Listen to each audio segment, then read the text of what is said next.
But I went from having confidence and arrogance to having faith. And faith is the opposite of fear. And that created this fearless approach that I have. I think very three-dimensionally. I don't think in the black and white lines that I've been programmed to think in. And I think in full color.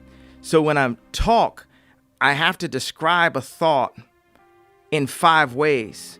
You know, we enjoy food that has multiple seasoning in it. We enjoy music that has multiple instruments. So when I talk, it's not a rant, it's a symphony of ideas. And when you collect them, you say, oh, these are all these things that connect. Yeah, you know, I just tell the truth. And telling the truth is crazy in a world full of lies. That's simply it. So now let's take like where there's, you know, people who have, issues with me as Kanye West. So they classify, you know, my motivational speeches as like rants and things like this. Like, why is he saying that? Why is he doing that? Blah, blah, blah. Well, I've reached a point in my life where my Truman Show boat has hit the painting. And I've got to a point that Michael Jackson did not break down. I have reached the glass ceiling as a creative person, as a celebrity. When I say that, it means I want to do product. I am a product person, not just clothing, but water bottle design, architecture, everything, you know, that you could, you know, think about. And I've been at it for 10 years. And I look around, I say, wait a second, there's no one around here in this space that looks like me. And if they are, they're quiet as So that means, wait a second, now we're seriously like in a civil rights movement. Like people used to joke about, do you remember our South Park photo? Yeah, I do. Remember how funny that was? Do you think there would be a Givenchy in the hood if it wasn't for that South Park photo? Yeah. So many people are just so obvious. They don't even realize that when they box me in or try to verbally put me in some type of box or put Donda in a box, that they're really showing their level of ignorance. They're putting themselves in a box. And, you know, people can write all they want, but what are people doing? And if there's anybody that's out there doing, they know how hard it is to actually do. And I'm like a motivation of the doers. If everything I did failed, which it doesn't, it actually succeeds, but if everything I did failed, just the fact that I'm willing to fail is an inspiration. People are so scared to lose that they don't even try.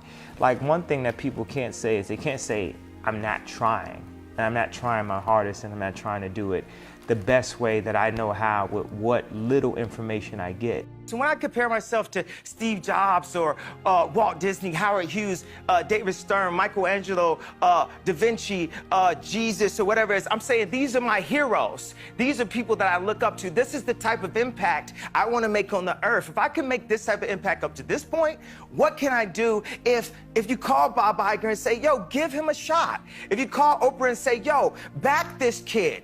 His parents were educators. He wants to educate. He wants to look at curriculums and say, how do we simplify that? Exactly what I did in music, I want to apply to product. I want to apply to education. This is what my company, Donda, is about. I could rap all I want, but without that Rockefeller chain and Damon giving me that Rockefeller chain and without getting a record deal, I don't care how many beats I sold to whoever, I couldn't have made it to the point to make Jesus Walks. And now, even as a celebrity, blah, blah, blah, I've reached a ceiling. And the way paparazzi talk to me and my family is disrespectful also. You know what I'm saying? We bring something of joy to the world. When people hear my music, they have a good time. And I should be respected as such when I walk down the street. Don't ask me a question about something you saw in the tabloids. Don't try to antagonize me, because you know what? It's not safe for you in this zoo. You know, never think that I'm not from Chicago for 1 second.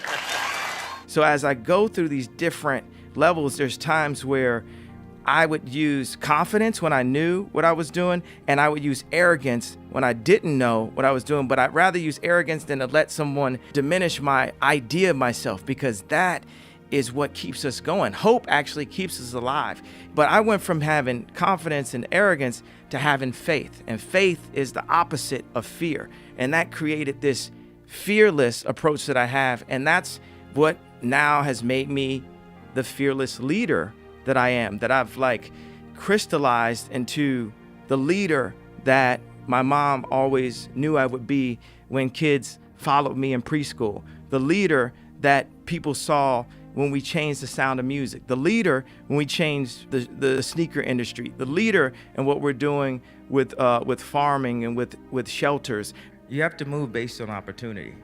If you have an opportunity to make a living at exactly what you dream about, you have to pursue that at that time when it's there. If the opportunity isn't there, just keep educating yourself as much as possible so that when the time comes, you'll be even better at that dream that you had. What I keep saying is I don't want to totally touch on this too long because I might start, crying, but I would think that my mom would trade in every single Grammy, BET, every award for her son to have a doctorate, being that she was Dr. West. Are you a workaholic? Are you always working? No, I actually slept a lot during the project. While they were recording? Yeah, I have a team and we work together. I spent a year and a half after I got out the hospital, and I would go to Amoeba record store and I just start chopping up samples. And it's very therapeutic because I wasn't full yet. I don't know if I'm full yet now, or better or worse, whatever, but it was therapeutic just to listen to those songs and sample and go back to being 14 years old in my mom's house.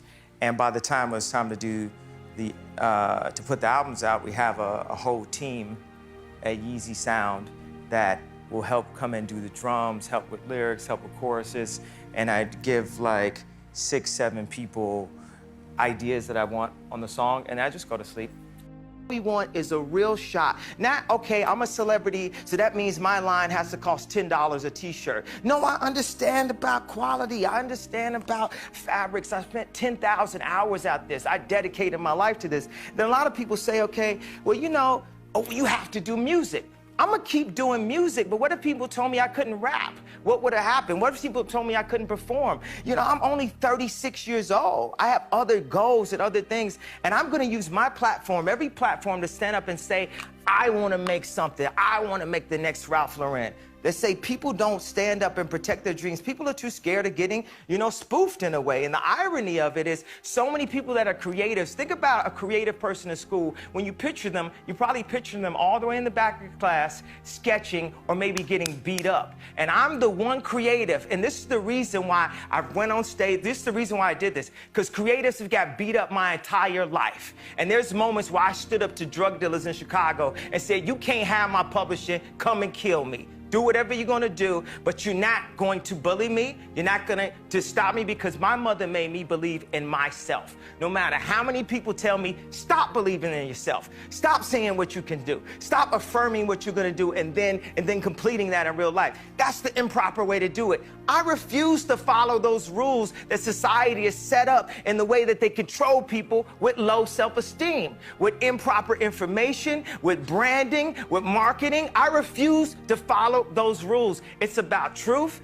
it's about information, it's about awesomeness, and the only luxury is time, the time you spend with your family. That's the only luxury. So this concept of luxury. And I remember the last thing she said, you know what the problem is with all these students?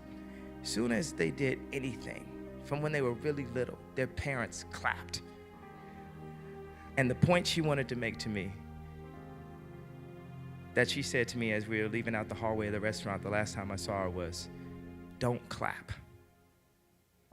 You have to push them. You have to drive them. I remember the first time when North climbed all the way to the top of the stairs. And I'm trying to say that Kim would have grabbed her by third stair.